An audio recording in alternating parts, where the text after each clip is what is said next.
All right, welcome everybody. This is the Pop Culture Roundup Podcast. I'm your host, Brandon.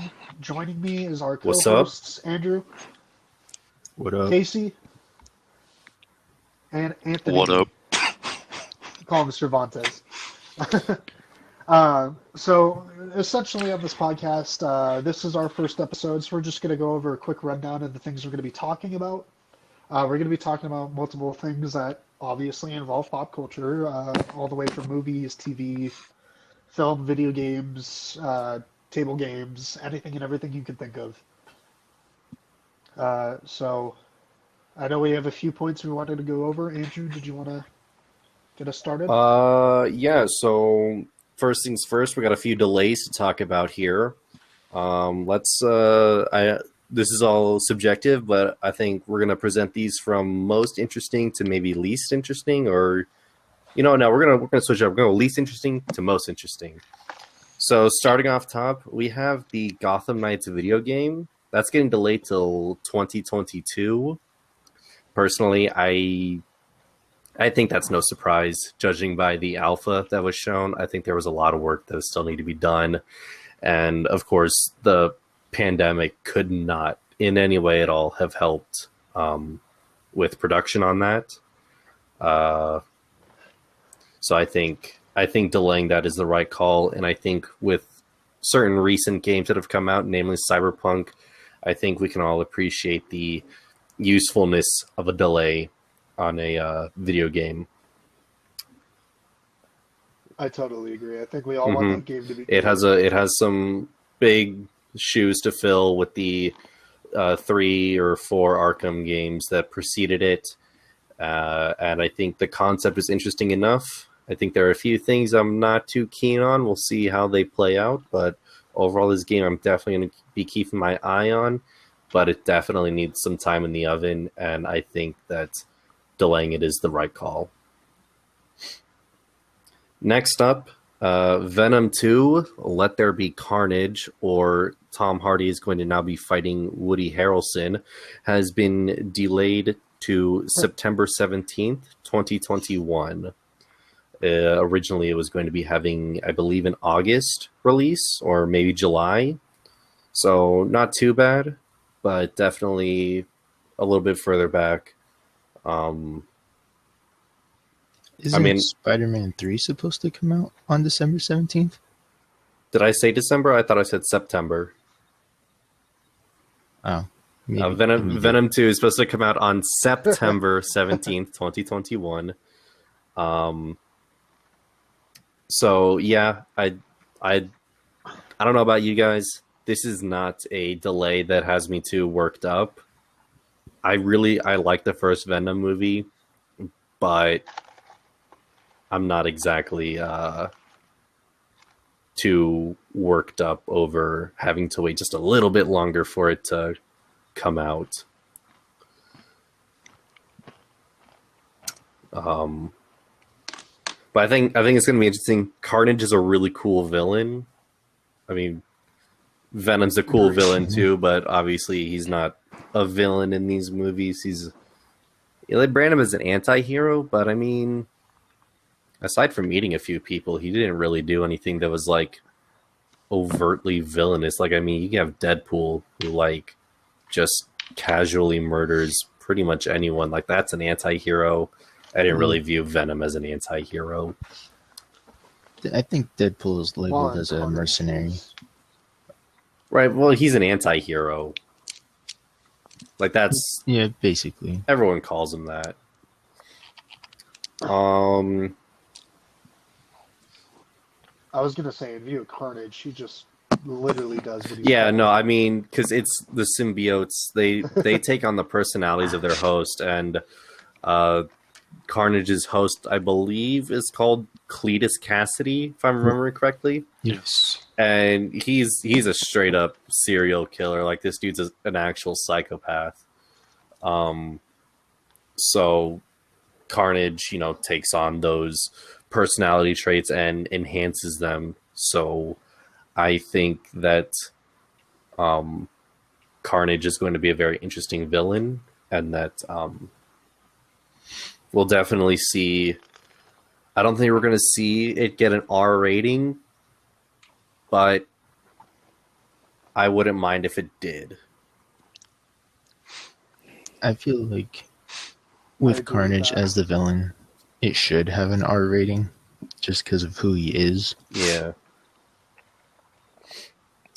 Okay, in more bigger news, just today we learned that Black Widow is being pushed back yet again to July 7th. It is going to be releasing both in theaters and on Disney Plus for the premiere access.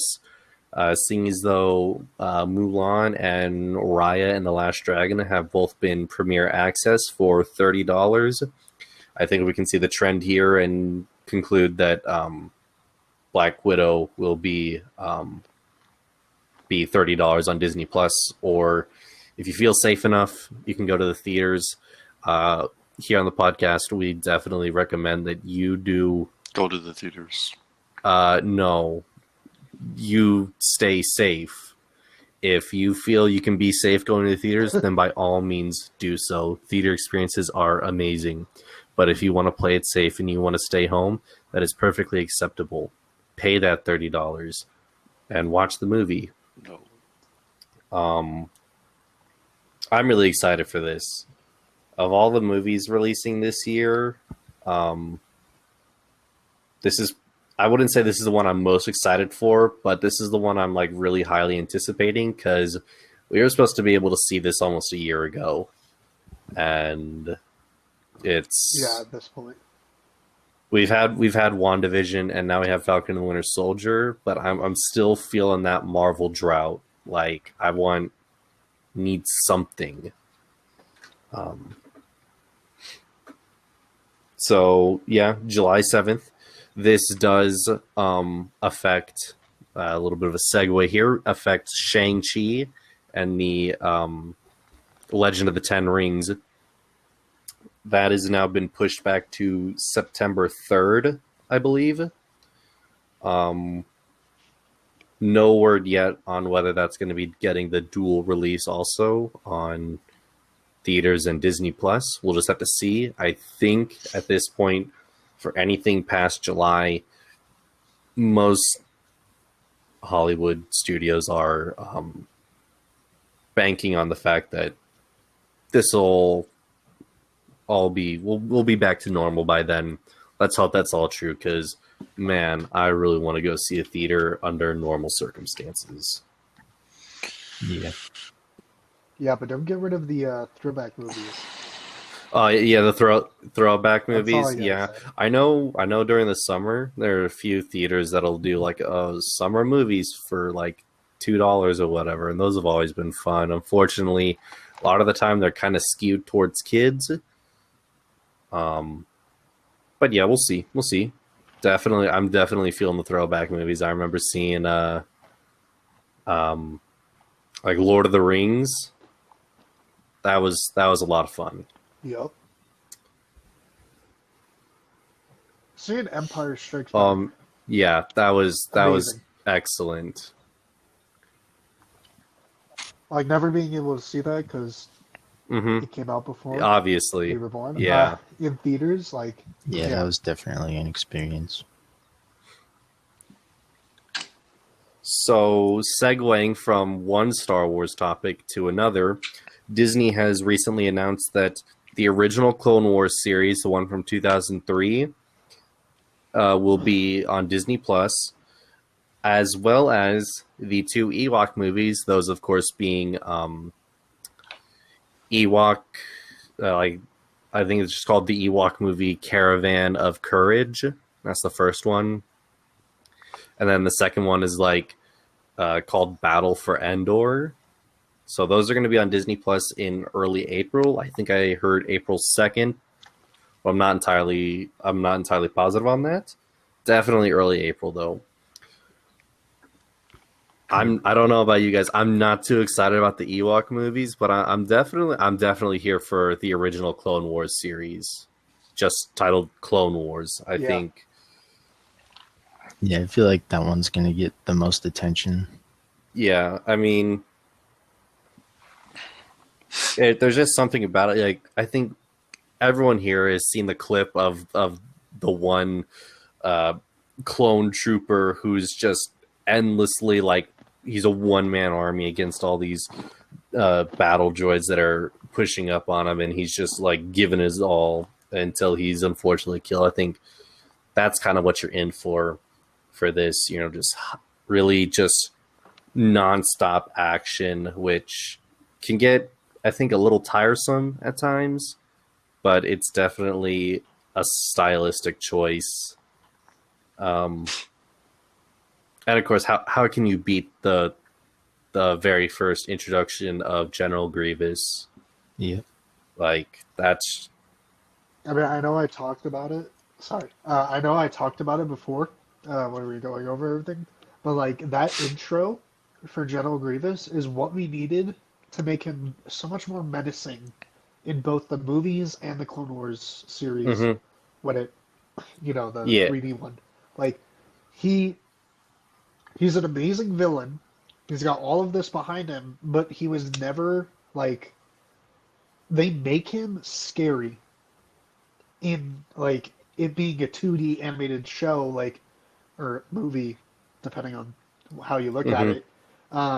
They make him, like, a problem, like, just absolute slaughter. And that begins. Yeah, I totally agree. I think the Clone Wars series, the 3D animated one from Dave Filoni, they definitely started doing that in the, I believe, season 1 episode called Grievous's Lair. Like, there's definitely like a horror element to it. It's definitely like, it kind of gives off a I'm blanking on a movie to compare it to, probably like 28 Days Later or something like that. It's very, imagine like a zombie movie meets like Saw meets Home Alone. Like, that's kind of what you're getting with that episode, and it is really great. It's not the first time we saw the character in the show. That would be the Malevolence arc, which I was like starts in episode 2 of season 1, but you definitely see that character in a much more darker light than you see him in like the rest of the show and in episode 3. Especially like if you go from like Clone Wars or the Clone Wars and you watch episode 3, there's definitely like a kind of a disconnect between like the menacing, like how menacing General Grievous can be. And I think that it can be kind of a, like if you watch those shows, you're like, oh my god, Grievous live action, he looks amazing, and then he just kind of doesn't really do a whole lot, is what I'm trying to say. Yeah, it's a little bit of. But I mean, I will say the CGI on that on Grievous in episode 3 is top notch. He looks amazing. Doesn't really do a whole lot, especially for 2005. It looks amazing. So talking more Star Wars news, Casey, you have anything to bring up? Yeah, it's been pretty busy week for Star Wars news. The actor that plays Aladdin in the live action Aladdin movie, I think it would be better if I try not to pronounce his name. Fair enough. He posted a picture on Instagram with the caption being a line from season 1 that Ezra said. What line specifically? If I remember correctly. It was right after he was captured. From the Star Wars Rebels. It doesn't really narrow it down, but he said, hey, just so you know, when I escape, I won't hurt any of you. So that was the caption of his post. There's been a lot of rumors that he would play live action Ezra. Right. A lot of fans were hoping he would, so he's probably the most popular fan cast. Obviously, there's the running joke of Ezra just kind of looking like Aladdin. Yeah, pretty much being based off of Aladdin. Yeah, I mean, he's a street rat who Steals food to survive. Yeah. Yeah, he's pretty much Aladdin. Mm-hmm. And You go ahead. Feel like if he were to be cast as Ezra, he would make it. Well, it's obviously for the Ahsoka show. The plot for the Ahsoka show, my guess would be they're on the search for Ezra. I think you said this. The poster for the Ahsoka show kind of looks like the World Between Worlds. Yep. Definitely brought that up. I think, honestly, they haven't come out and said it, but at this point, I think it's all but confirmed that this show is going to be, at the very least, Ahsoka looking for Ezra.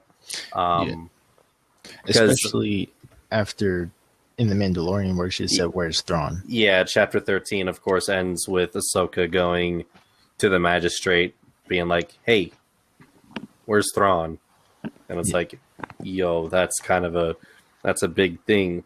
And of course, last we saw of Ahsoka from Rebels, she's obviously going out on that mission to find Ezra. And so I think if that's what the show is going to be about, then we'll see Sabine show up as well. Yeah, because she was with her last time we saw her. Mm-hmm. And Dave Filoni has said that that epilogue of Rebels and Chapter 13, the Jedi of Mandalorian, Dave Filoni's been kind of cheeky about it and been like, oh, well, maybe Chapter 13 takes place before that, or he hasn't really given a definitive answer. So maybe what Ahsoka finds out from the magistrate is what kicks off the search for Ezra. Yeah, I can see that. It could be pretty interesting. I think personally, I think that Chapter 13 probably does take place before the epilogue. Because, I mean, what are they going to go off of? Just solely based on the stuff in Rebels? There isn't much evidence, but you have Ahsoka go out and be like, find one of Thrawn's people and be like, where is he? You know, she gets some general information. They point him in the right direction. So I think that's likely that. Yeah. Also, the fact. That's the direction they're Also, the fact that Sabine isn't with Ahsoka in The Mandalorian. Yeah. They're looking for him together.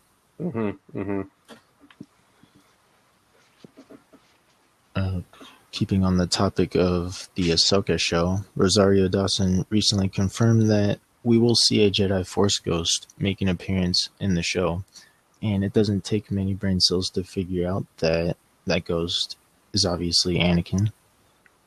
But it could be Obi-Wan. She said a Force ghost.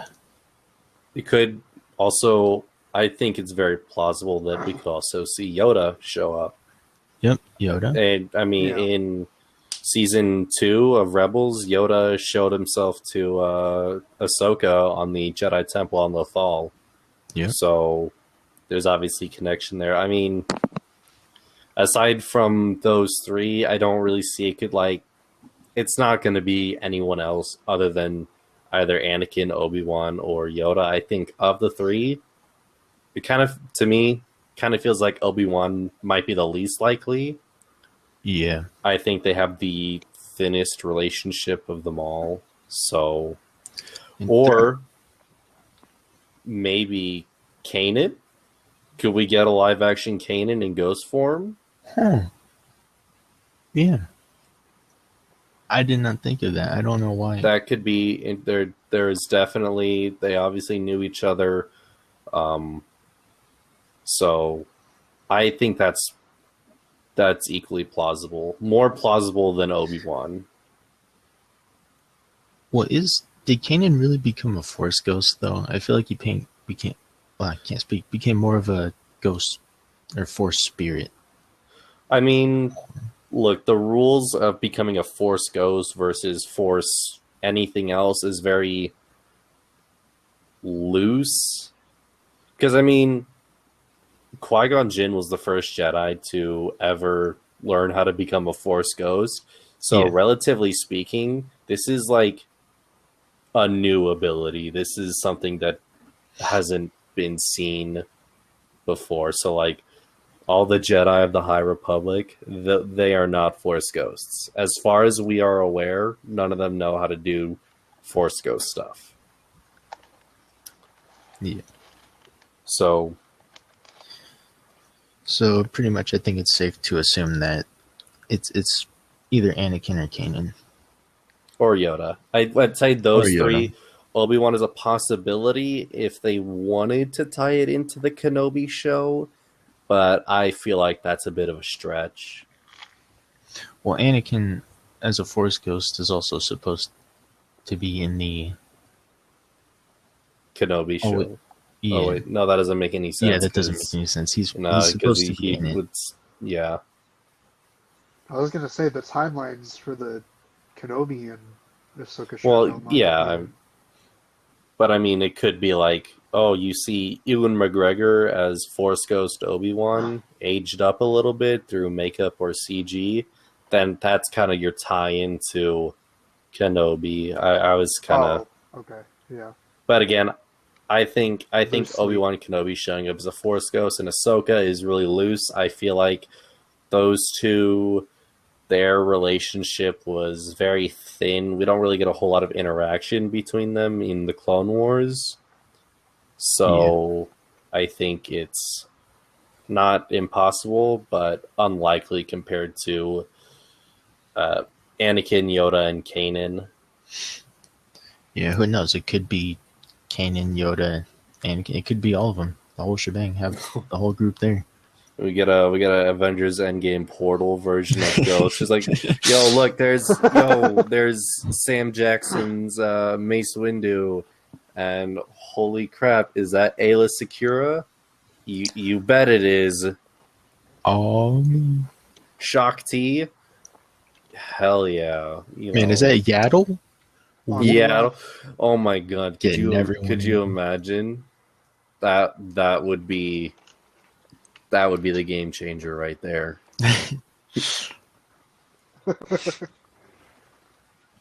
So let's see. Brandon, you want to talk to us about the new Switch that's coming out? Yeah. Well, being the Nintendo guy out of this group, Nintendo, although they have yet to confirm anything, like there's a lot, and I mean a lot, to suggest Nvidia and Nintendo are partnering up. We heard I would say about a week ago, that they're working on a new Switch, and they were talking about using the Samsung partnering up to give them an OLED screen for the new Switches. It's going to be slightly bigger from what we know. And the quality, it actually sounds like might be dropping in handheld mode, or at least the resolution. But they're shooting for 4K on TVs. Not entirely sure what's going on there. Hopefully we get some more information soon. But there's a lot of new reports and stuff like that to suggest that we are using NVIDIA technology in this new Switch, whether or not it's a Switch Pro or whatever they want to call it. They're probably going to be doing an E3 reveal or a special Nintendo Direct, which is what they do, to show it. And I mean, you can just imagine the Nintendo Switch did amazing when it launched in 2017, to the point where demand was overproduction, which I think they did on purpose. But just giving it a better CPU, improved memory, just upgraded hardware in general is a big necessity. The Nintendo products as it is kind of lack in that ground. They shoot for a different side of the Right. gaming community, and I think they Yeah, do it very I well. mean, Nintendo tries to innovate. I mean, no one at the time was trying to make the argument that the Wii was trying to compete with the Xbox 360 and the PlayStation 4. I would say that the argument could be made that did I say PlayStation 4? I meant obviously PlayStation 3.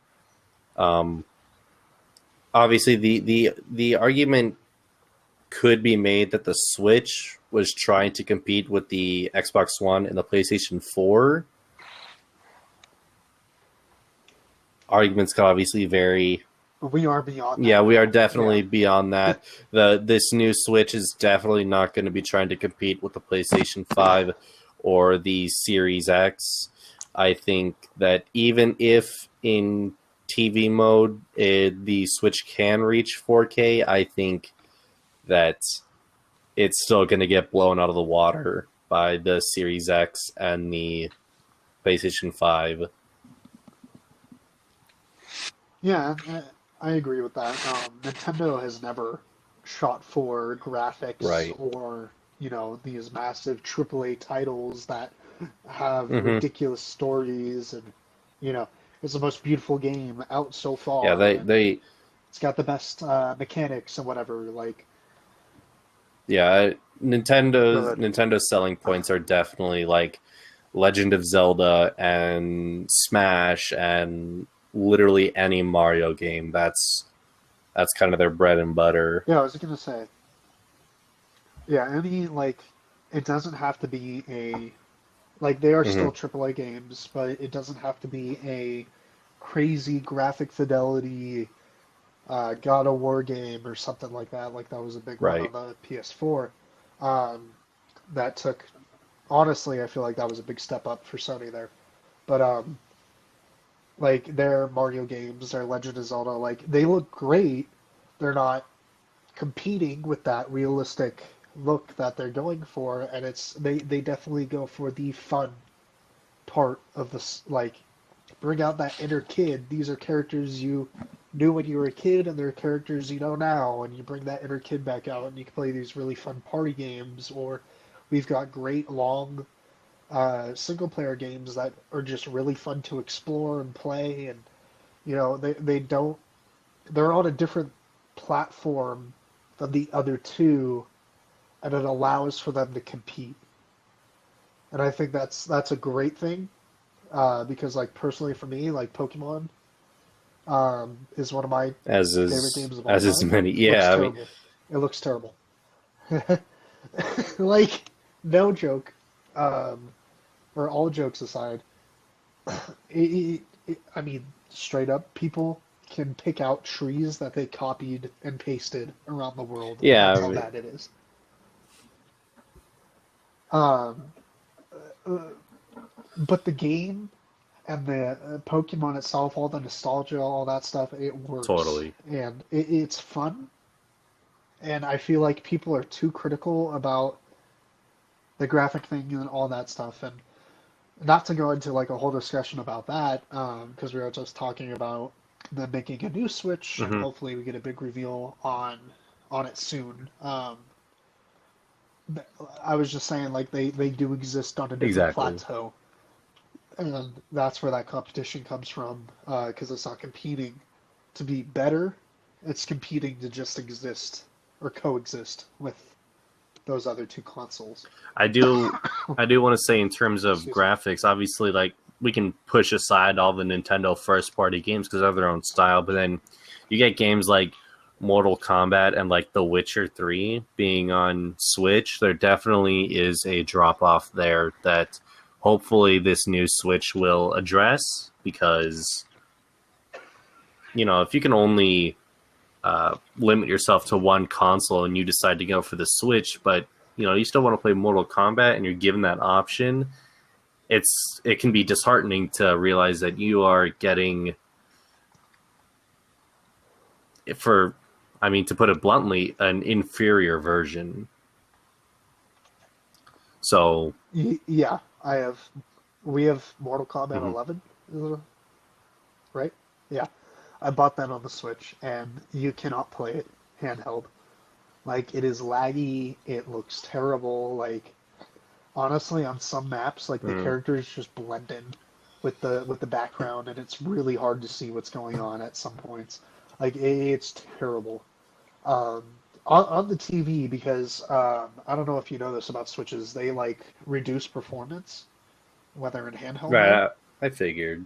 and then it takes away those blocks, or it lets it use all of its power or whatever when you put it in the dock to use it on the TV. It looks a lot better there. Like, it still sometimes runs like garbage, but uh, they definitely.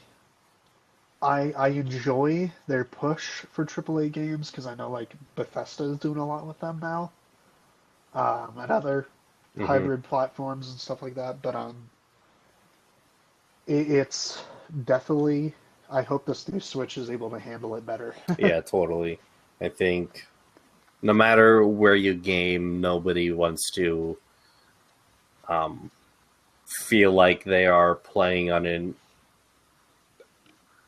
I guess, outdated console. Yeah. So this push to have a new Switch or a upgraded Switch or a Switch Pro, as you put it, it's definitely a good idea. I mean, if PlayStation and Xbox can release, the PlayStation Pro and the Xbox One S/X, why can't Nintendo? Yeah. This is the one thing I want to say though, just to round this out. Please don't make this Switch and then make a 3D Switch. I swear, because like they're following the same kind of path Mm, as they did with the DS. So they had the DS, and then I think it was called the SL, and it was smaller. right. And they did that with the Switch. They The had Switch the Lite. Switch, which is like the DS, and then they made the Switch Lite, which is smaller, more Hmm. handheld, easier, portable, etc., etc. And it's these colorful, special things, and it's like, okay, now they're making a Switch Pro, if that's what they call it, which is going to be bigger, which is the DSXL, which is what they did after. So then the next step would be the 3D, and I swear they would mess up the Switch if they do that. Personally, Like, please. personally, as someone who doesn't really follow a whole lot of Nintendo stuff, I kind of feel like that's not the direction they're going to head. I think the 3DS was definitely a product of its era, because if you think back to that time, that was the time of, oh, we're going to be releasing a bunch of movies in 3D. Here's Jurassic Park 3D, Titanic 3D. Here's the Phantom Menace 3D. Oh, you want a 3D TV? Heck yeah, we got 3D TVs. So it was definitely like a weird time where just everything was 3D. I think that kind of follows on the heels of Avatar, because that movie in 3D. That was that movie kind of, I don't want to say it pioneered 3D, but it definitely innovated the way people see it. Yeah.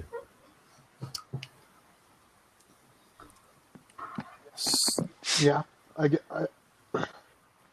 I can see that Hmm. point there.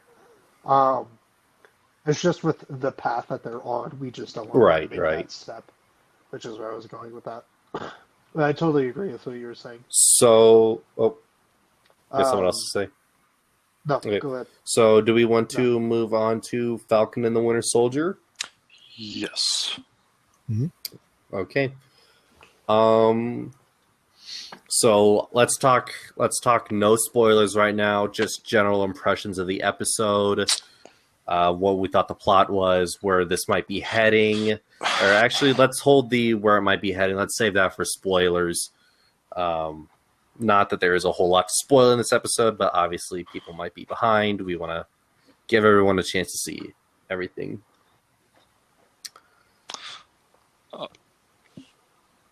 Cervantes, you want to go? Andrew? Yeah. Yeah. Well, where do you want me to start off at? For one. Just your thoughts on Yeah, the you just want to episode. give your Just my thoughts. Spoiler-free. general thoughts on. No Okay. spoilers, Yeah. obviously. Well, for a first episode, I thought it did pretty good. It established, you know, Bucky's issue with being, Winter Soldier and how he's gonna, portray his image to the public. Hmm. So yeah, he's very he's trying to be very introverted, and so being him extroverted makes him very uncomfortable, as you can tell. Right. Yeah. Mhm. And then he's avoiding Sam's calls, right? Or is Sam avoiding Bucky's? I think it's I know it was Bucky avoiding Yeah. Sam, which I wanna talk upon that more later, but Mhm. keep going. So yeah, we got that going on. Sam. Actually, yeah. It's so Sam. We see Sam with his. Oh no, is that a spoiler? Like at the intro scene where he's flying. Can I talk about that? Because I thought that was. Let's save that. You can talk generalities, but getting into specifics, I would say for okay. spoilers. Yeah. Yeah, that's okay. I don't know. It seems like the hero. Okay, yeah, the hero life is suiting Sam very well. Oh yeah, I totally agree. Yeah. This is I think that's you're seeing polar opposites with Sam and then Bucky, because Bucky, Right. he's not seen as a hero, because I think people are starting to remember, hey, this is the Winter Soldier. We need to watch out for this guy, and we don't know if he can be trusted.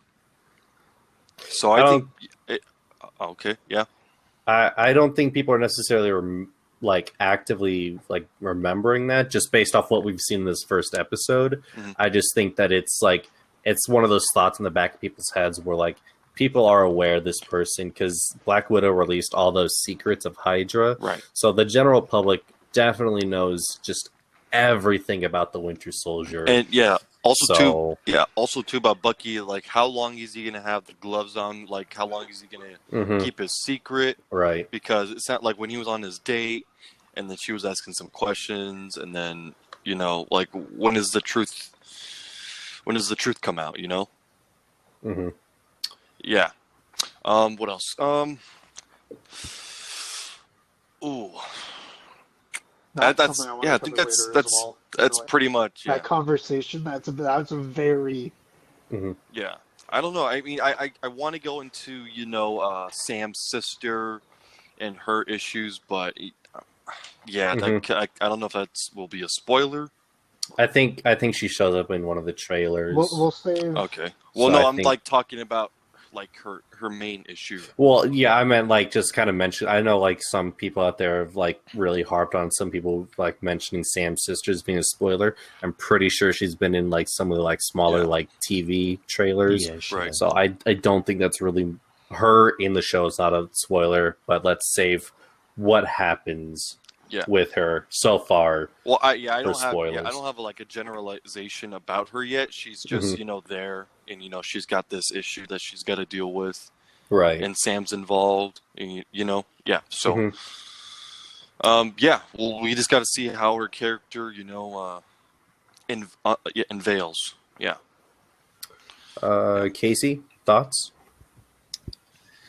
All of my thoughts contain spoilers, so I think Okay. Yeah, I'm really trying my best not to say any spoilers. Yeah, I mean, so I think this is it's- all I can say right now. I agree. It is definitely maybe a little bit difficult to keep It it to is. no spoilers, Right. just because of how short the episode is, and Right. Yeah, we don't exactly know where the story is going yet. Mhm. So it's kind of hard to determine what is and isn't going to end up being a big spoiler. Oh, and oh, no, never mind. I don't know if you heard that. You made me laugh so hard right there. No, we didn't hear it. or well, seeing as most of our opinions stepped away contain from that. spoilers, I feel like now would be a good time to transition over Yep. to Okay. spoiler opinions. Yep. Okay, so everyone marking right here, this is spoilers. So if you do not want to hear anything else about Falcon Winter Soldier Episode 1, please skip ahead or just stop watching altogether. We do not want this spoiled for anyone. we definitely want you guys to experience this firsthand. So, with that being said, I want to circle back around to what the therapist said about Bucky avoiding Sam's calls and texts. Yeah. I think that is very interesting because, like, at the start of the episode, it is very clear that Sam and Bucky are in two different worlds. They are leading different lives. So I was like, how the heck do they get together? How do they team up? Yeah, it doesn't seem like Bucky's an Avenger. Yeah, which I thought it was interesting that Sam is actively trying to reach out to him, and I think that's really interesting because what we've seen from Civil War, just Civil War, and I guess Winter Soldier too, but they don't really interact a whole lot outside of shooting at each other. I don't really get the sense that they're necessarily friends, and even from the trailers, there's obviously the buddy cop feel, but I think it's really interesting that I just thought of this. Sam in Winter Soldier was running the retired military PTSD seminars and whatnot. So, of course, he'd be trying to reach out to Bucky. All right. Oh man, I just thought, wow, that makes total sense. So you think Bucky's gonna like sit down in like a group talk or something like that? Or? No, I don't think that. I just think Sam's trying to reach out and try to be a friend because he's obviously they maybe aren't necessarily friends with each other, but they're both friends with Steve, and while they may not be like friends, they most certainly are not enemies. Yeah, and Sam definitely has that role of trying to help others, and they respect each other. Also, not to mention that Steve was pretty much Bucky's only friend. I mean, as Steve said in one of the movies, I think it was Winter Soldier, it's hard to find someone with shared life experience. They were both hundreds of years old. So I think that was Civil War. Wasn't? Oh yeah. Because that's when they're exiting the Quinjet to go confront Zemo. Yep. Speaking of Steve, I get this has been brought up a lot. And I would tend to agree that the general public assumes that Steve is dead, but I don't think he's actually dead. I think he's still alive, living his old man life wherever he is. It's possible. A lot of people are talking about how he's chilling with he's chilling on a spaceship. Oh, I feel like Nick that's Fury. far fetched. Yeah, I don't think with Nick don't Fury, think that's where we're headed. That's very far. But I mean, also in Endgame, you get like that close up of his eye when they go through like warp space, right? And bro, he's just literally seeing a whole nother world. So I mean, I could see old man Steve being like, "Hey, space is pretty tight. Let's go explore that." Or he's probably in a retirement home.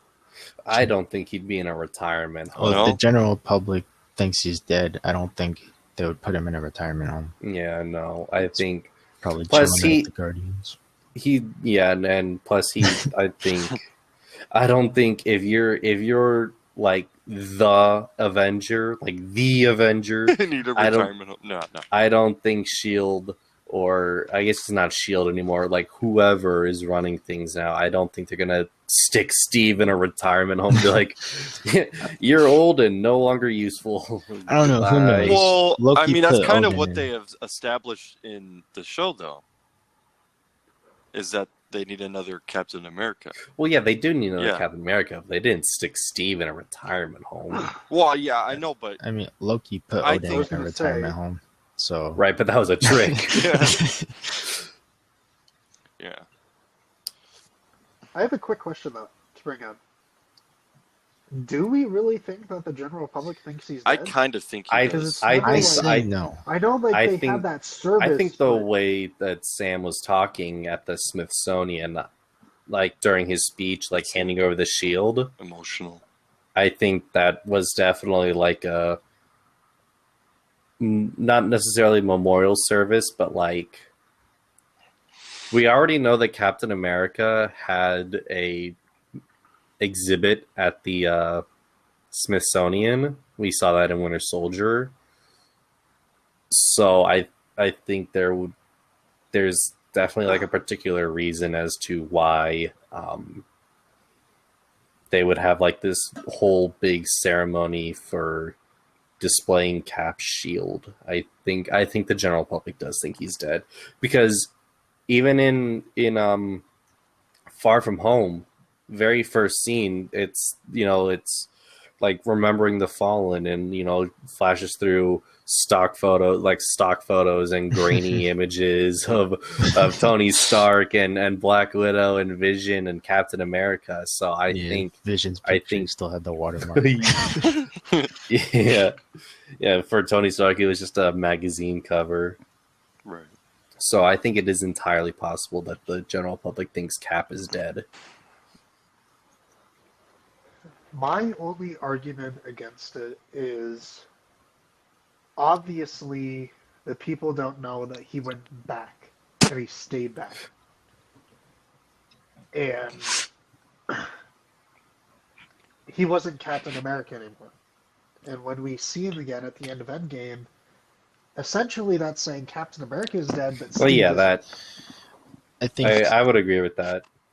So I just want to know if it's a memorial or just a service, not necessarily a memorial, for Captain America, or is it referring to Steve? I know he says Steve, but is it really he's dead and we are honoring him, or is it Captain America's dead? Steve is okay somewhere else, but we need a new Captain America because it Captain's is more dead. for Steve. The way Sam was talking, it sounded more directed towards Steve Rogers as a person, less so Captain America. And also, I wouldn't really say Captain America is dead, seeing as he passed the shield on to Sam to keep the legacy of Captain America alive. Right. Which he doesn't. Which is, why I you know, said it's that. actually I find that Or he I find it chooses kind of not confusing to. that like, shall I say, committee doesn't claim Sam as the new Captain America, and instead it's just this new guy. He chose I mean, not to. Well, yeah. Sam Oh, he chose Sam not to. actively Oh, okay. chose not to be Captain America because he's like, Oh, he didn't he's feel like he was like- worthy of it, or yeah, because he Oh. said, gotcha. because he reminisced on the end of Endgame where Cap's like, where Mhm. Sam's like, it feels like it belongs to someone else, and Steve's like, No, it doesn't. mm. And then, but Sam at the, when presenting the shield, he recounts that and says that that Yeah.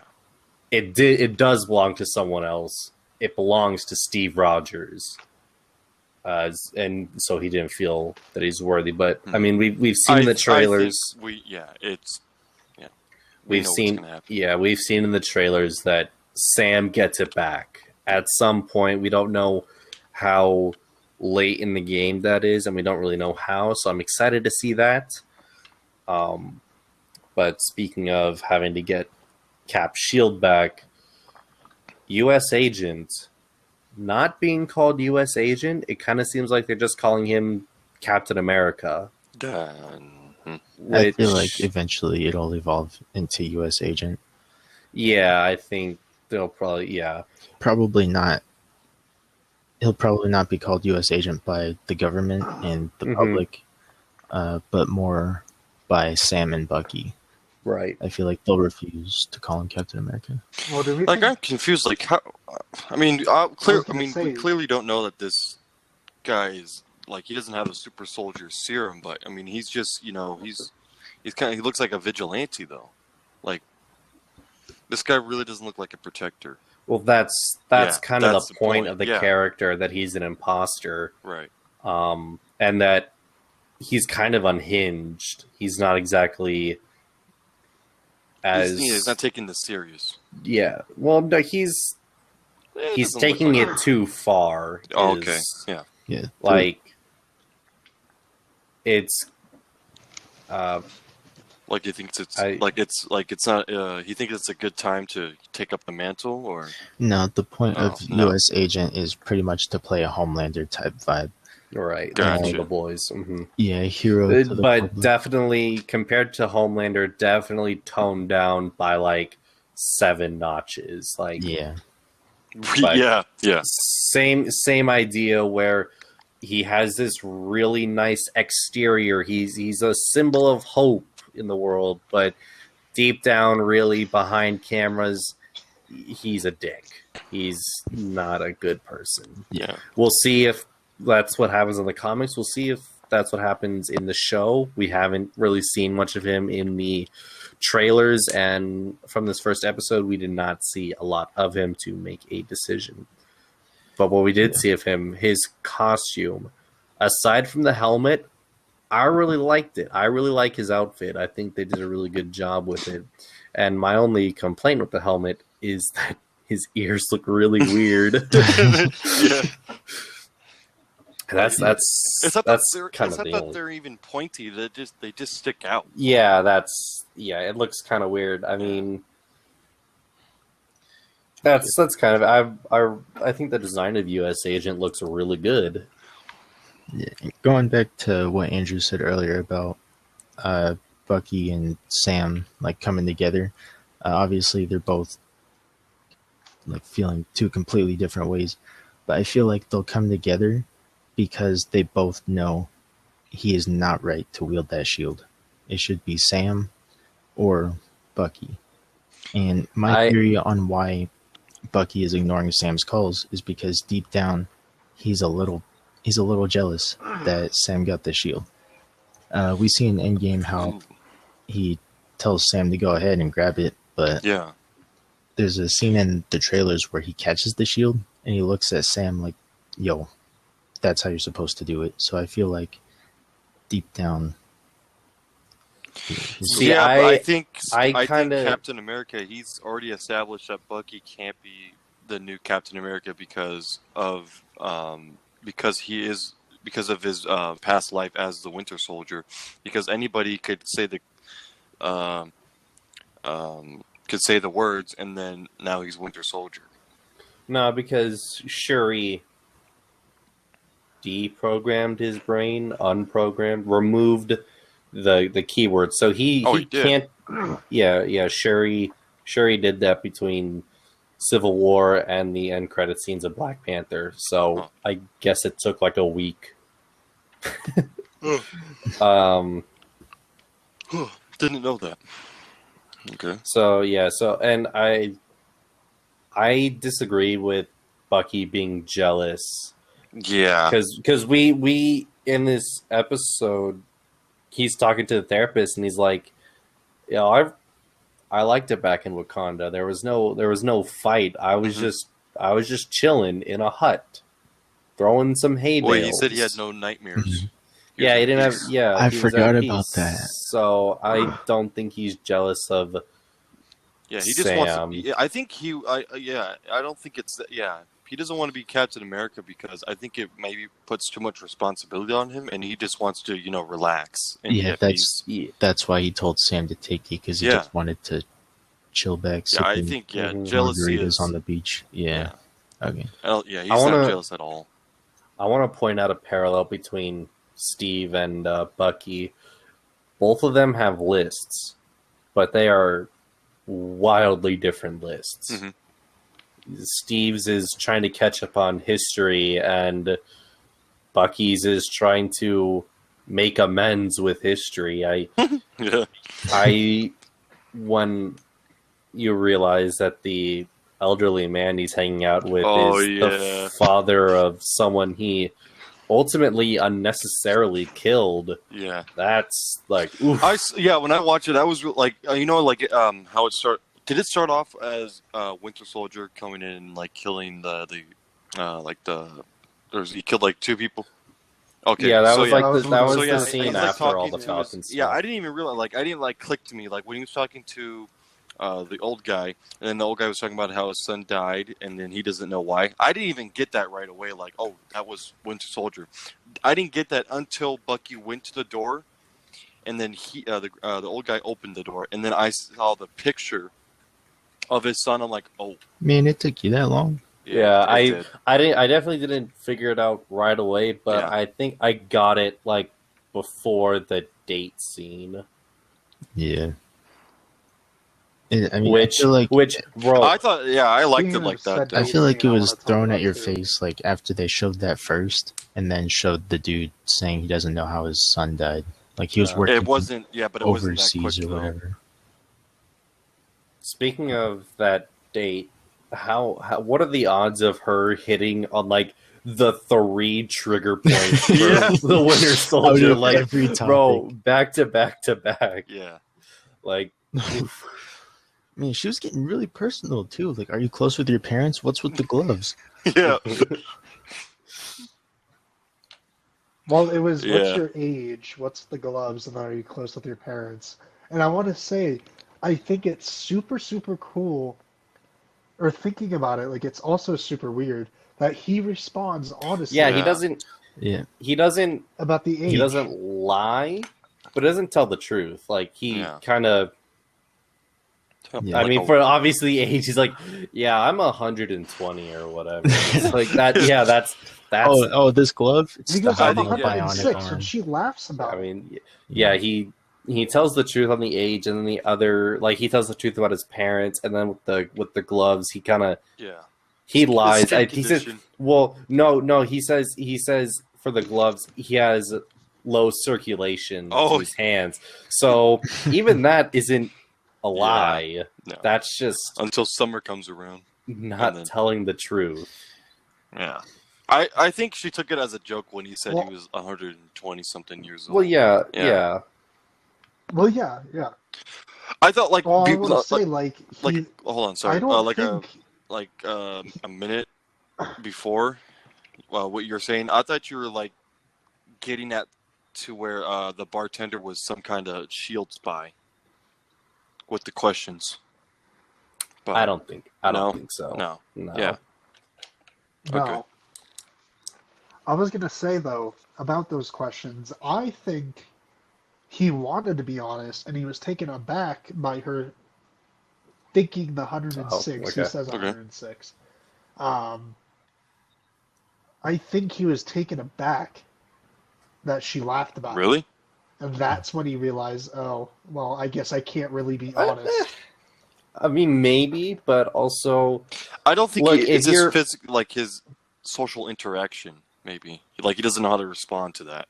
I mean, imagine you're in their shoes. You're talking with someone who looks to be mid-30s, early 40s, and they say, "Yeah, I'm 106 years old." You're gonna think they're just joking. You're not gonna go, "Oh yeah, this young person is definitely one Yeah. of the oldest people alive." Like you, Like- like you just met him and then you didn't take his word for it. Yeah, no. So I think, Yeah, but everybody else he interacts with are people who know the truth about him well, yeah, at the well, same yeah. time. I mean, you know, Well, it sounds like he's known the old guy for quite some time. other than the old guy. Yeah. Longer Yeah. than the bartender. So, am I the only one that when the bartender was first shown, I could have sworn that was the lady that recruited Scott Lang in the first Ant-Man that was sent by Sam? I could have sworn that was her. I definitely didn't think that at the time, but looking back, I mean, I'll have to go back and watch Ant-Man and compare, but they definitely look similar enough, but I don't think they're the same character. I don't this look, this isn't WandaVision. There isn't gonna be like, oh, is this character so and so and whatnot. Yeah.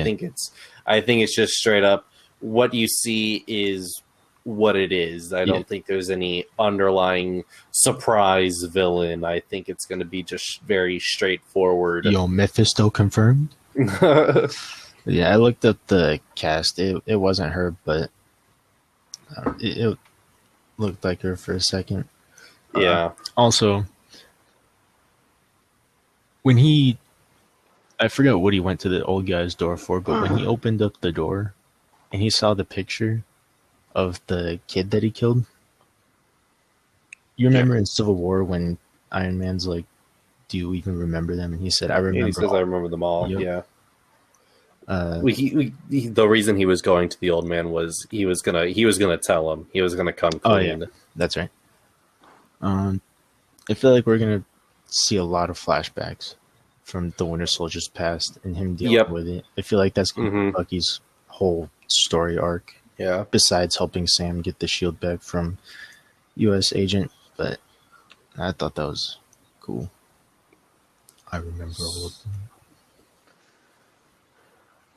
I also want to ask a question. Do you guys think that, I know we have this plot line with Sam and his sister. We have the plot line with Bucky. We have this plot line with the U.S. agent. What about the bank robbery? So And that whole deal. I've heard a few theories.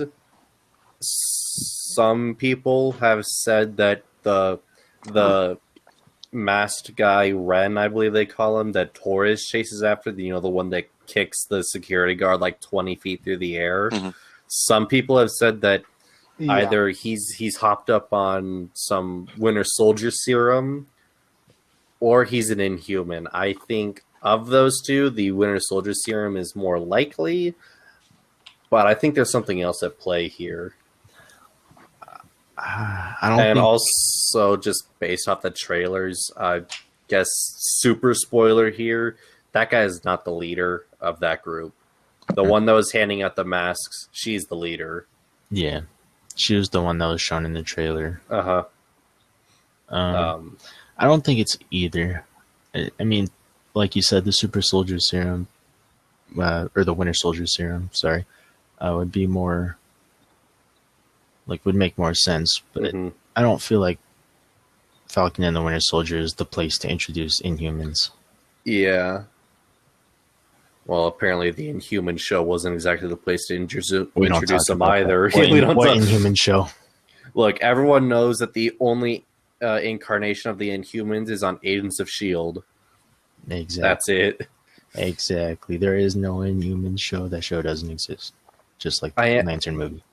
I do want to say, when Torres ran up to that guy to arrest him, I was thinking, what are you doing? You just watch this man kick another dude 20 feet away. What are you doing? Yeah, we were like, I'm gonna have to put you under arrest. I'm like, okay. Okay, that's gonna go over well. What do you think was gonna happen? He just watched kick someone. This guy field goal kick a whole dude 30 feet. A pretty big into a dude, pole, actually. I mean, not as big. A pistol. I don't want to infer too much, but I know that character in the comics does become Falcon when Sam takes over as Captain America. So maybe that's getting set up. He obviously wants to do more. But look, this first episode, he was definitely just freaking Falcon's hype man. Yeah. He's just on the ground, going, yeah. Oh, that scene was pretty cool. I like that. Yeah. The CG, once again, Marvel proves again that these shows are just 6-part movies. They have the same budget, which lends to the 8 minutes of credits. Yeah. Oh my god. Yeah. I don't know. I don't know what the guy that he had the red short sleeve jacket or whatever in his hair. He had a buzz cut, but when he was in the helicopter and said, he said some guy's name is oh, is he here? And then Falcon says, "What's up?" And then he starts beating people up on the. That was Batroc the Leaper. Okay. He's at the start of Winter Soldier. He's the guy that was leading that operation on the whatever that ship was, something Star. Yeah, bro, they got on their wingsuits. Valerian Star. There it is. Yeah. I don't get it. They jumped out of their wingsuits. I'm like, okay. I mean, let's be real. Someone with superhero flight suit they're not going to stand a chance against just a wingsuit. But you know what? Regardless, it made for a pretty cool action scene. Yeah. Falcon just murders those guys like unapologetically. Like those two helicopters just gone. He just flies down and yanks one of the dudes in the wingsuit into the side of a rock. Like I was like, okay. And then he falls. I'm like, that's a couple 200 feet. Yeah. To be fair though, I mean, there's a precedent. I mean, in Endgame, he just freaking rammed one of those giant Chitauri gorillas. Okay, fair enough. I guess it is an alien, which is why Spider-Man had no problem activating instant kill. Right. Yeah. So I guess Falcon's just straight up murking people now. Yeah, I mean, look, I mean, all the heroes haven't exactly like had a like. I think one of the big differences between Marvel and DC is a lot of the DC heroes have like we're not going to kill anyone code, like Batman and Flash and whatnot. They in most incarnations don't typically kill people, but on Marvel's end, if they don't kill someone, it's for a very specific reason, especially in the MCU. Yeah, unless it's Spider-Man, he doesn't kill in general. Oh yeah, Spider-Man just period. just doesn't really kill. I think for the most part, most of the younger Avengers just don't kill anyone. Hospital bills will. I think we'll see a change in that for like Kate Bishop and I don't know who else. So Falcon and his Soldier. I wanted to ask really quick. Were you talking about? No, go ahead. Go ahead. Were you talking about Zemo? We have not earlier? Because there hasn't really been anything to talk about with him yet, aside just from speculation. There's speculation, that he's coming back and that he's going to be wearing the purple mask. The purple mask would look so much better with lenses, yellow lenses. Yep. It doesn't even have to be like yellow lenses, just even clear lenses. I think it's really weird that it's just. It looks like a leather mask, really. Mm-hmm. I don't know. Do you think do you think Emily Well, we know she comes back because she's in the trailers. Yeah. She's in two of the trailers, yeah. I can't remember. I feel like far. Okay. I think Zemo in Agent 13 Forgotten Sharon Carter. I feel like Zemo and Sharon Carter are going to come back in the same episode. Oh yeah, I think it totally makes sense that. Okay, so if I were to speculate, here's what I think is going to happen. The announcement of U.S. Agent coming back sparks Zemo to realize that his plan completely backfired. The government are now creating their own superheroes. Mm-hmm. So he's like, okay, well, I tried to do this subtly. Now we gotta freaking turn it up to 11. And I think during that time, Sharon Carter had been tracking him. Like, that kind of seems like a logical progression because she went rogue from the CIA or FBI, whichever she was at. I think it was CIA.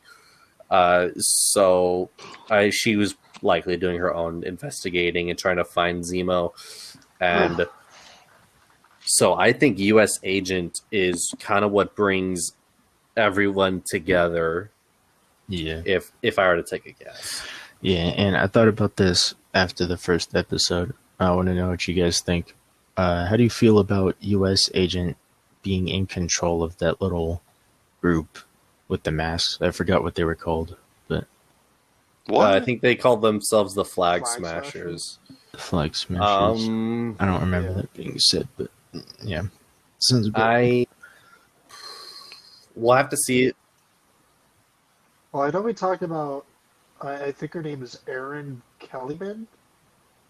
Oh yeah, we were talking about her being the one who she was passing out the mask, being the one who's head honcho there. But that would be a very interesting to say the least.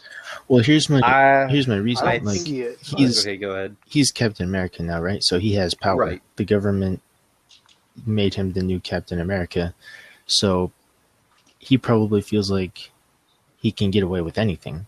So to the public, he's a hero. Then on the side, he leads this whole operation that this group that thinks life was better during the, what did they call it in from the blip?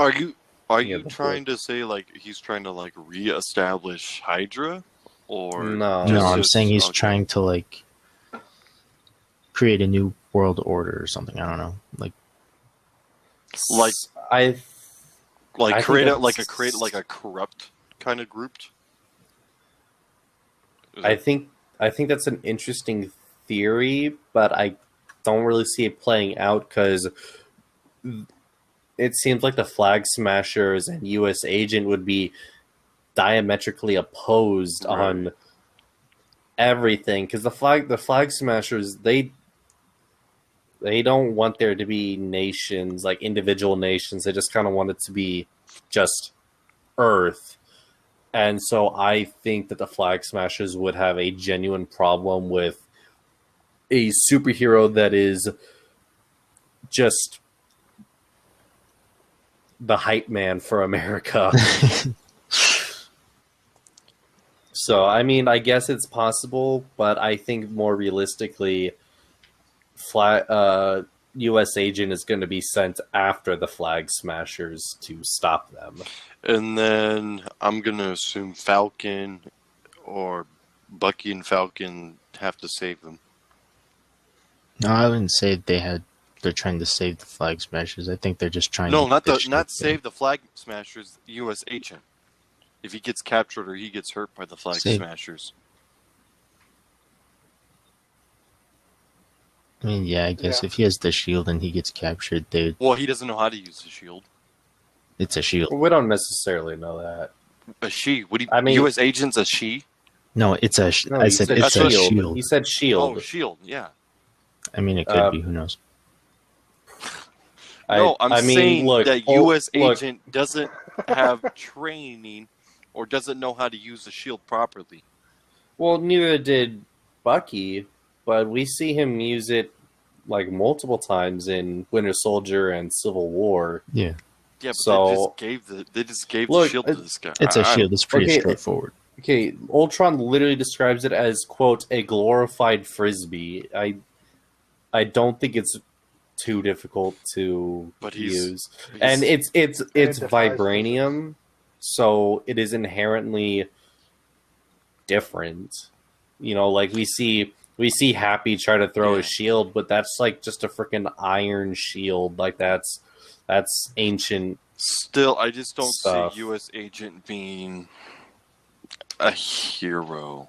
I mean, Like, yeah. Well, He'll he's just- not a Yeah. hero. Well, no, I just don't That's like. the point of the Like, character. I don't just see him trying to like respond to the Flag Smashers, and then he's somehow, I don't. Yeah. I don't think he has a choice. No. I think it's another one of those Sokovia Accord situations where the government is telling him to go. U.S. Agent does not have a. We obviously have not seen enough of him to make this decision, but I don't think that U.S. Agent has the autonomy to Right. choose his own missions. I think he's going to be told by the government what to do. There's a video of the set that was released a while back of him in a mall, like just punching someone on the ground. So maybe Just we'll have to see. maybe they send him after the Flag Smashers and he's just mercilessly beating them while they're down, and the public sees it. They realize, yo, this guy's not really hero material. Maybe that's how So- it gets exposed. So we're kind of veering into speculation here. So let's ring it in. Let's kind of close this down. Just based off this first episode, I'm thinking that this is definitely a return to form for Marvel. WandaVision was the really fun experimental stuff that was something different, and yep. Rounding out all But the this is genres. definitely a return to form, and I'm excited to see where this leads. I Agreed. mean, it was a pretty amazing start to the series. I'll Mhm. say. Mhm. So, Snyder cut. That was pretty. I love.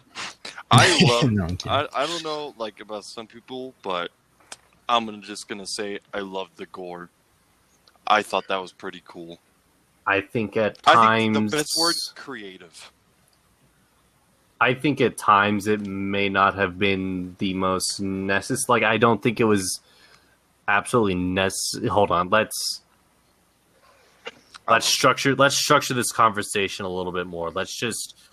Unfortunately, Brandon, you haven't seen it, so you can't really give an opinion on this. But maybe you'll want to chime in here and there. But from the three of us who have seen it,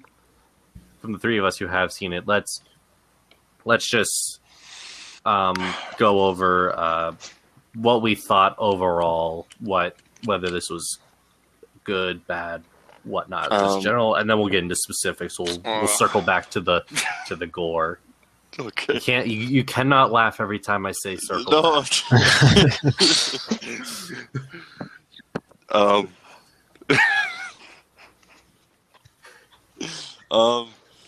My generalization of this movie. Oh man. Let's start off with somewhat of an origin story from actually not somewhat, actually a really good origin story from Cyborg. Yeah, pretty good. I liked it. Flash. Yeah. I don't. Oh no, I think we're seeing more of his like immature side. Yeah, I really don't know what else to say about Flash, but they showed more of Flash, which I like. Agreed. Wonder Woman. I mean, they showed pretty much everyone. So, yeah. Action scenes, perfect. I liked it. Steppenwolf. Oh wait, no.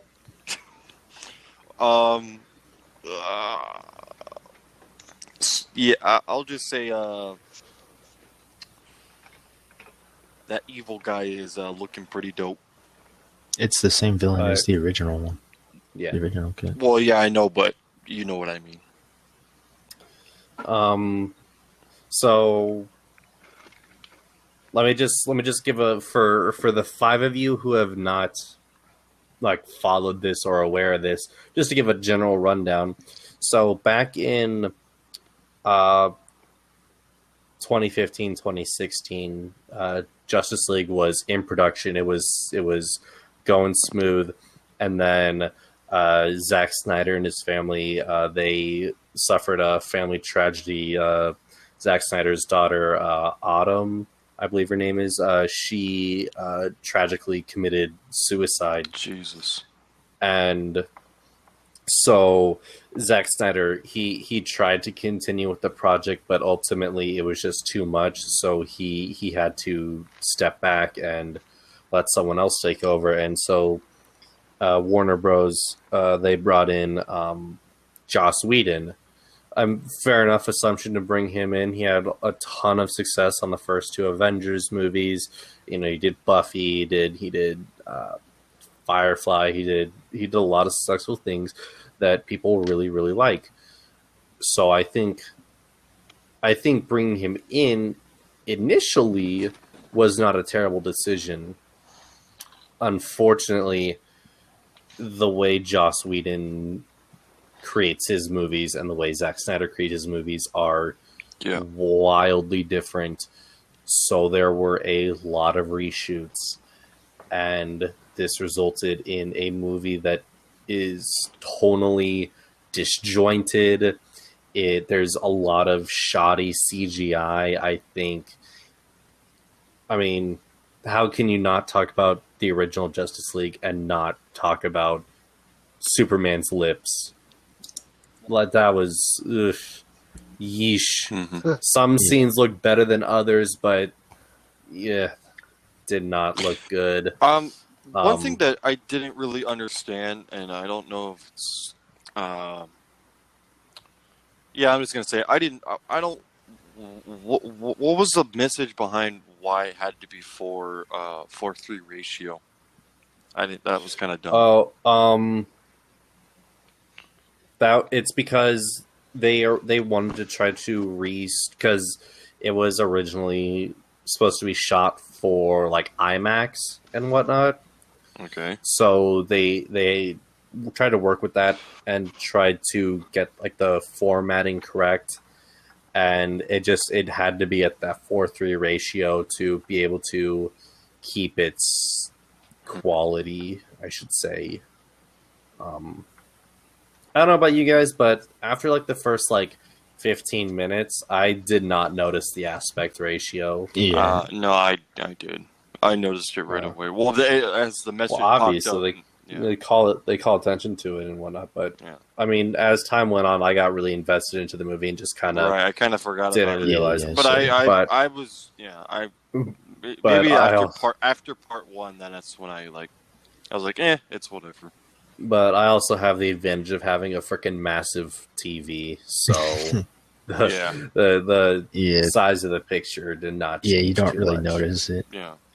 But anyway, so Joss Whedon had made a ton of changes to Justice League, and the final product, personally, before seeing the Snyder Cut, I did not hate this movie. I thought, okay, it's fine. I still prefer Batman v Superman and Man of Steel, but it's fine. But just more and more stuff kept coming out about just this train wreck of a situation, and then the Snyder Cut came out, and I can genuinely say that I will never, ever be watching the Joss Whedon version again. Yeah. Yeah. It is inferior in almost every way. You never realized how botched the original. Yeah. I think that There are, of course, a couple of scenes that doesn't need to be in Zack Snyder, but overall, it dominates. That can be said Whedon with cut. every movie, though. I think this movie definitely did not need to be 4 hours long. Yeah. But I think given the situation, realistically, It provided every little bit of detail Yeah, that this like- movie needed. like, okay, Zack Snyder was given literally a once-in-a-lifetime opportunity. This was his moment to show his complete and full vision with no studio interference, and he took it and ran with it and gave us 4 hours of pure, uncut Zack Snyder Justice League. And I think that it works really well. There were certain scenes I would definitely cut, namely one of them being when Aquaman is leaving that Icelandic town and that lady starts singing. Yes. Mhm. I would have cut that. Yeah. I think That that was was I didn't understand. kind of weird. Kind of weird. I think there's a lot of slow motion that could be sped up at Yes. certain points, but other than that, I think for the most part everything can stay. I still think that they should have fixed. I wish that in Zack Snyder they fixed Flash's running. I don't know. They did. Nah. No, they most certainly did. Because in the Joss Whedon cut, he's flailing his arms all over the place, and you still do get some in that. But Looks like a wet noodle. I think what happened was that because a lot of the running in the Joss Whedon cut is him flailing his arms, and you can see that run at the and I should probably mention this before going any further. We're just going to openly talk about spoilers because for the most part, if you saw the Joss Whedon cut, you've seen this movie. There's a few added things here and there, but for the most part, this is all spoilers. But anyway, to get back on track, you see him running with his flailing arms like that during the time reversal scene. And I think the reason for that is because with reversing time, I like to think that in this version it's a struggle to go back in time. We see evidence of this in Batman v Superman, and like, you know, in this, like, it looks like he's running slower. It looks like he's struggling a little bit more to run when he's going so fast that he's reversing time. So I think that's why he's flailing his arms. But anyway, to get back, I think what happened in the Joss Whedon cut is they took that one run animation and just kind of kept reusing it, because in the Zack Snyder cut, he doesn't run like that very often. I think there's like 2 scenes during the time reversal, and the very last scene we see the Flash in. Well, not the very last scene, but like when he's running through Central City. Those are like kind of the only 2 scenes where he's doing that. And the rest of them, he's running just normal. Like when they're fighting Superman, and when they're in the tunnel, his running looked amazing. Yeah.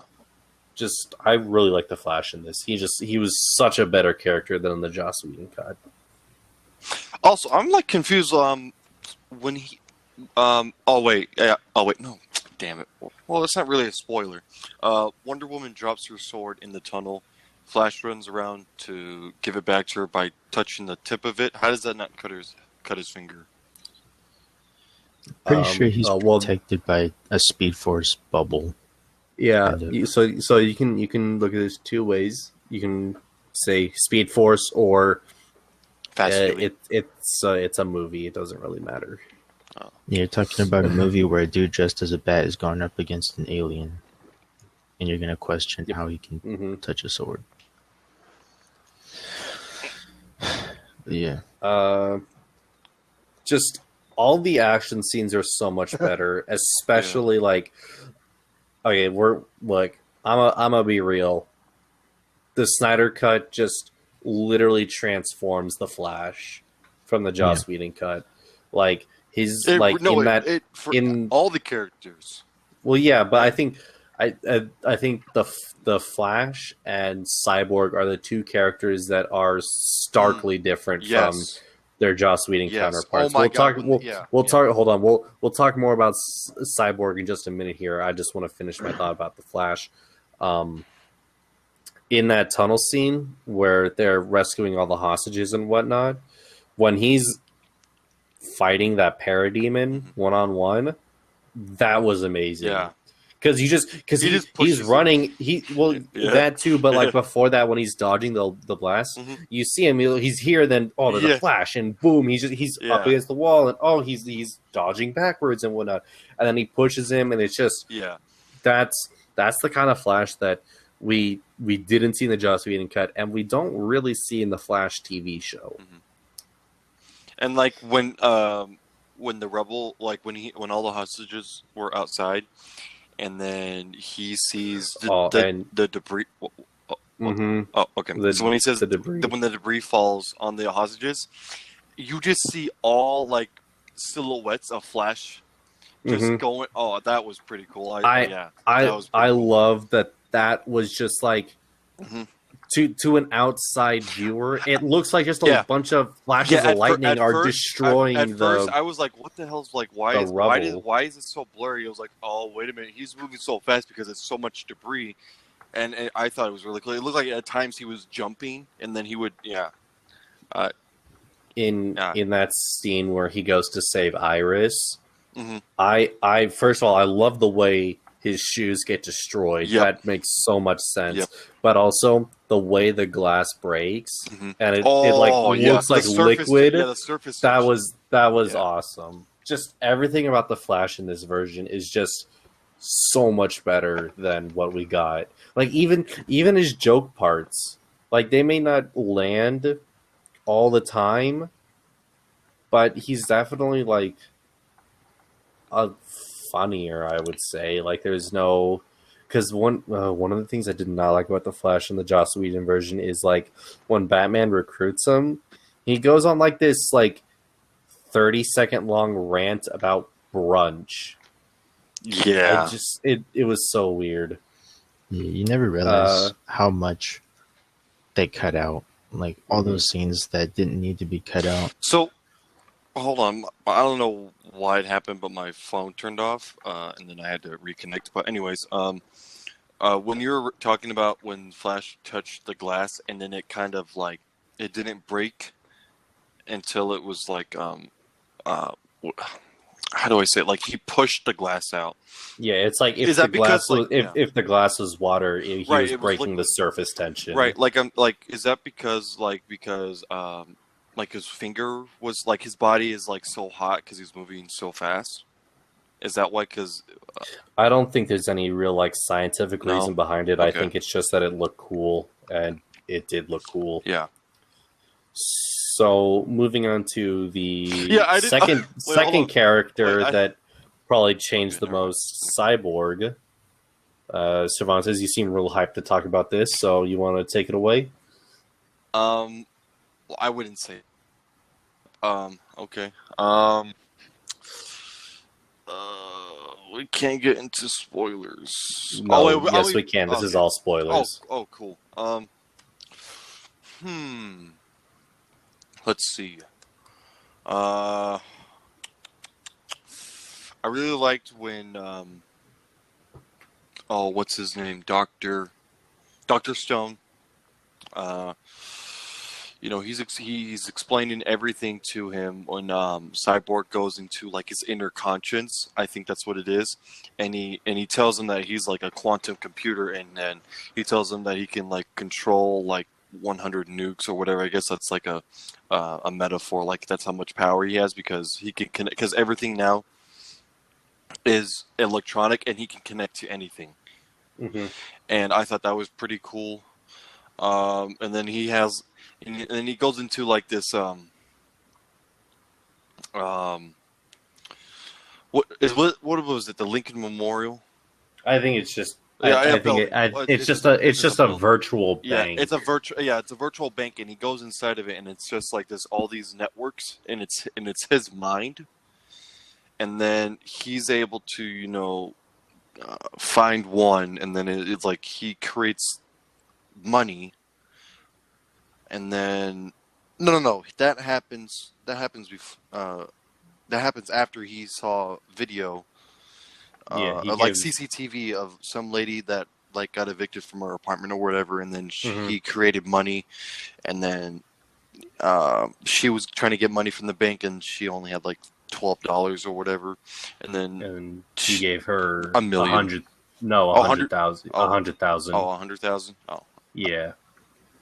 so yeah, And I thought that was the ATM was like, "Oh, you've won the Gotham City $100,000 reward. yeah. Here's $100,000." That's not a scam at all. Yeah. This isn't gonna make the IRS show up at my doorstep. Yeah, but when I click ads like that on my computer, I get a virus. You got to claim. Yeah. Whack. Yeah. I don't get it. But what about Steppenwolf though? Oh Yeah. Those God, his spikes. design. Oh my it God, the was armor, so- like Yeah, the armor. the iridescent color of it, that was amazing. And then the way it, like, it moves too, so it kind of looks like the armor is like sentient. So like when the Amazonians what I was gonna talk. Oh, okay. So I really enjoyed that like most armor that you see when it gets like shot or whatever, it just like kind of stops it, but his armor like catches it, and then with the arrows he just like snaps them all off. Yeah. And it's like his armor that's his cool. armor responds to his body's reactions. So if he wants like something to get off of him and he does it, and his armor will respond. As we see later on, then he'll shoot spines out of his armor at like very end. And I was like, okay, that's kind of cool. But yeah, that like the extended Amazonian scene, that was really cool. We really saw a lot of when he got circled and it really did nothing to him. Yeah, I mean, that was. I was really digging this. Oh my God! Wait. Armor. One of my favorite parts is that they expanded when Darkseid, like thousands of years ago, Zeus, the Amazonians, Ares, young, like we see Ares like really young. Yeah, Atlanteans, everyone's come to. man, and then to fight Darkseid. And then Darkseid has his staff, and then he slams the staff down, and then that's the anti-life equation. He found it on Earth. Mm-hmm. And you just see him. I mean, he gets absolutely destroyed. I mean, he kills Green. Oh, yeah. He kills. I don't know the Green Lantern guys. It's just a Green Lantern. Yeah, a Green Lantern. Yeah, he kind of cuts his hand off, and is like, okay, whatever, dude. Zeus comes in, and then Artemis, and then Ares. Oh my God, Ares! Like that was so cool. And Ares like dropped his axe on his shoulder. I was like, yo! I'm like, and then he's like, oh, and then he gets carried away. I'm like, oh, come on. Obviously, this was filmed before Infinity War, but when that happened, I was like, so cool. When Ares hit him in the shoulder, I was like, bro, you should have gone for the head. Yes. That's Axe Hero 101 right there. Go for I'm the like, head. bro, you were so close, but hey.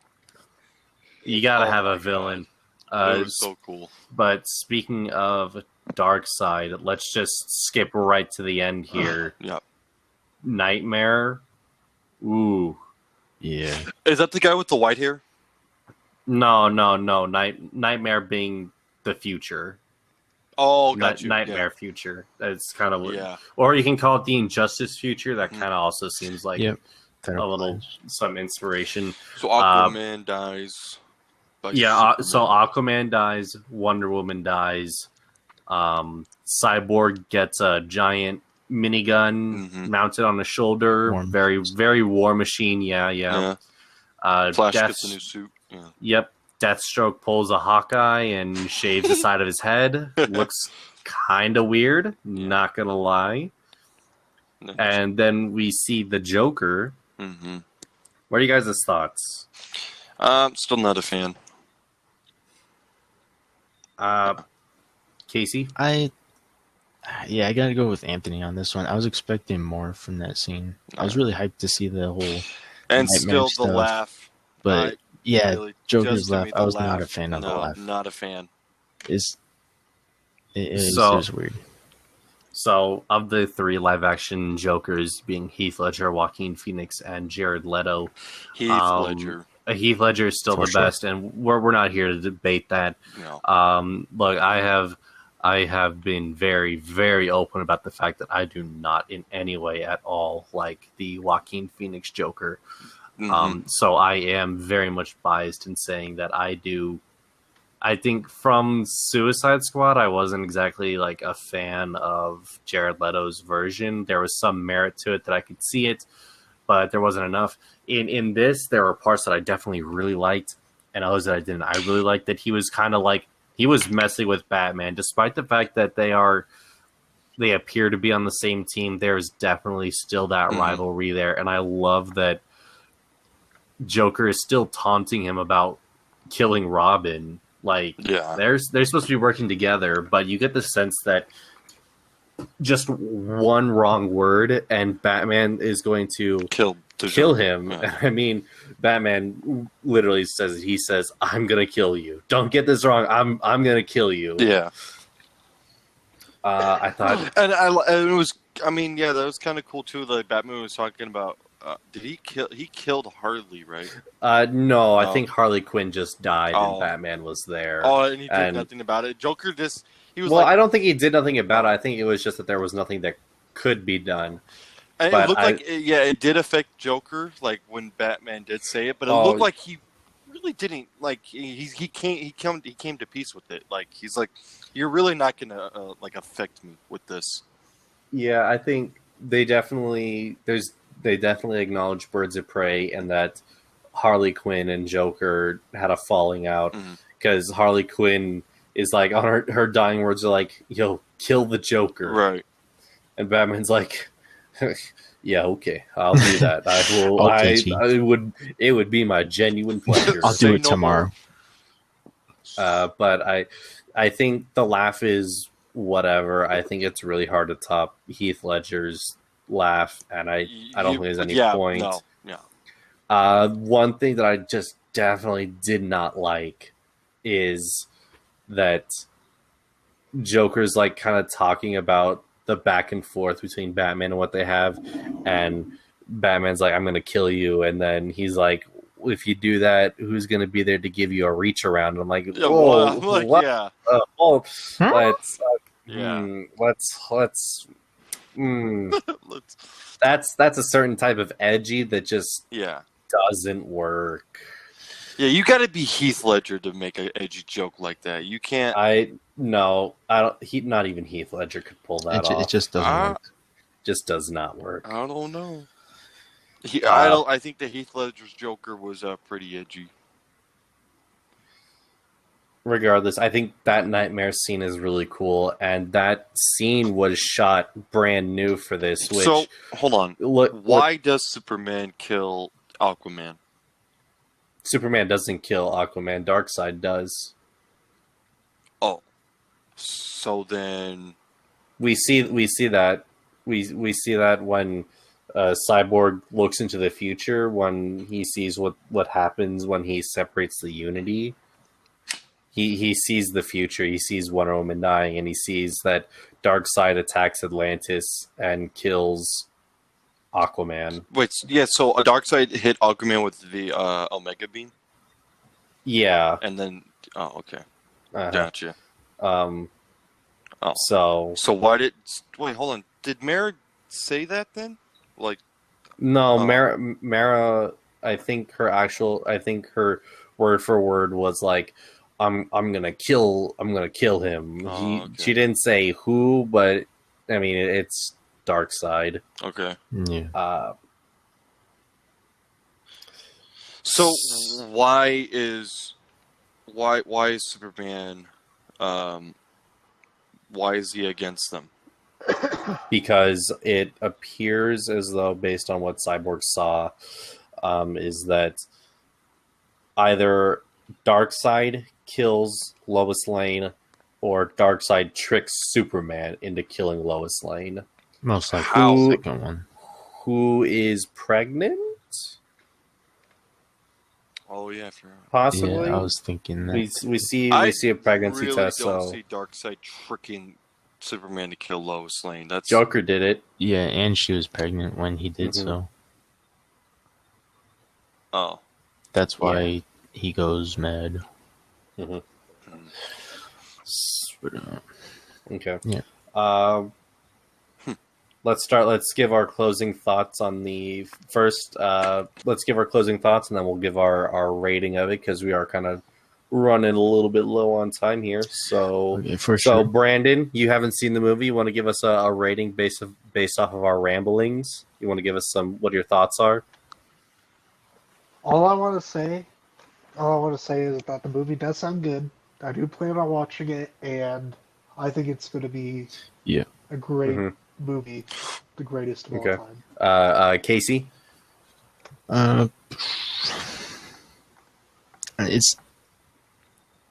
I'm torn. There's a lot of stuff I didn't like. There's a lot of stuff I did like. For example, the spikes on Steppenwolf's armor. I feel like it made him 10 times cooler as a villain. It's also stuff like that. That's what makes this movie better than the one we saw in 2017.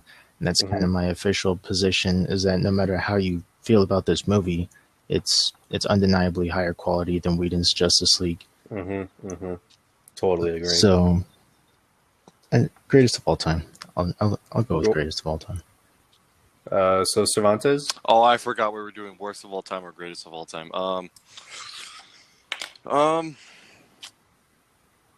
Yeah, I guess I'm not. I don't know if I'm torn. There are certain things I didn't like, and there are certain. I think there are more things that I did like about this movie than things I didn't like. So let's see. Steppenwolf, Flash, Cyborg. Actually, all of them, all the main characters, and the gore, greatest of all time. Okay. There's definitely way more that I liked about this than didn't. Just a few things I didn't like that I've already stated. There's a little bit too much slow motion. I think the weird singing stuff with Aquaman, that's kind of weird. I think the opening is a little bit weird with Superman screams, but it kind of pays off.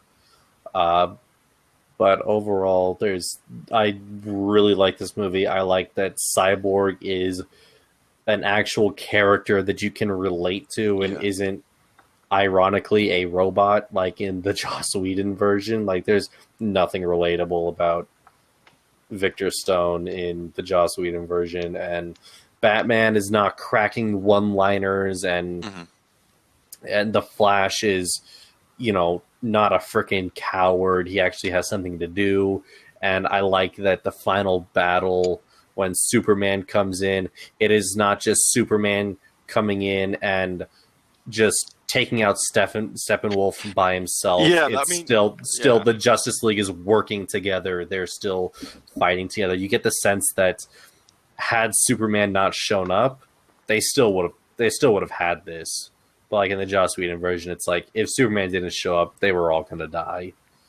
That final scene where they just when they got him, that was. And the nightmare scene, I love that.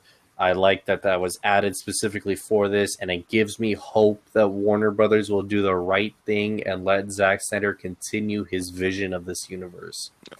So this very easily gets a best of all time. And then we had a certain special character reveal himself in this movie too. Right, Martian Manhunter. That was fun. Yeah. We'll see.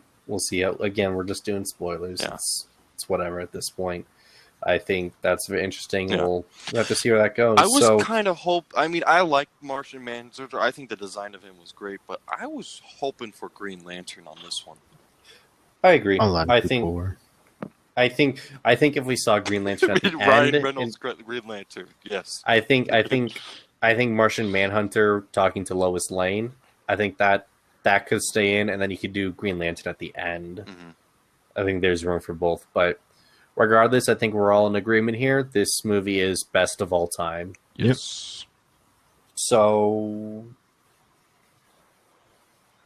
I do want to mention really quick for those viewers, we should have probably said this at the beginning during our introduction. We don't really want to do a rating system like a 6 out of 10 or a 4 out of 5, or even just say it was good or bad.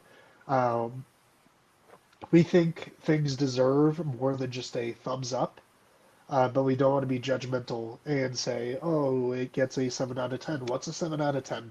It's different for everybody. So we're saying either best of all time or worst of all time. So it kind of just says, yes, it's really, really good, or no, none of us liked it. And that can also vary between us depending on our own opinions. But we didn't want to be too totally judgmental when it comes to things. So that's... I think we'll just do that at the very end of the series. At the end of the series. We'll do it at the end. So this is going to bring a close to episode 1 of Pop Culture Roundup. I would like to add that things aren't going to end as abruptly in the future. We would like to do a Q&A sort of thing at the very end. So if you have any questions or comments you want to leave us, either head on over to our YouTube channel, unless you're already there watching this. Leave a comment down below, or you can email us at our podcast email, which is Brandon, was it? Our podcast email is popculturerounduppodcast@gmail.com. An easier way to do it is if you go to our website, which you can find on our Instagram, our Twitter, and on our YouTube. You'll be able to